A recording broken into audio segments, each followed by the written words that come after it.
painted our head here. We've let it set up and dry. We've given it 2 coats of the peach flesh colored, sprinkled a little bit of red in there to break up the color.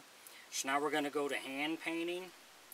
So brush painting basically. So we're going to use different types of brushes for different things.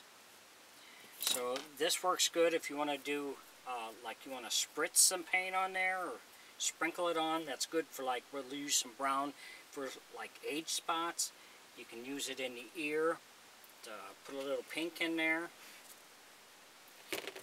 These other different type brushes for different things. We got to paint the mouth area here, the lips in here.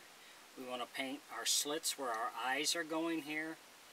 We want to paint these eyebrows up here. We want to highlight these lines so they stick out on the forehead. We'll paint the lips on the mouth and the inside of the mouth here.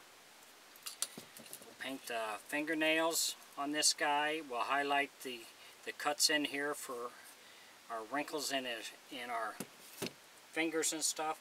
So we'll get this all hand detailed out, and then we'll come back with the next step. So if you enjoy my videos, please like and subscribe on my YouTube page. I'd appreciate it. If you have any questions or comments, put them in the comment section and I'll get back with you. Thanks for watching.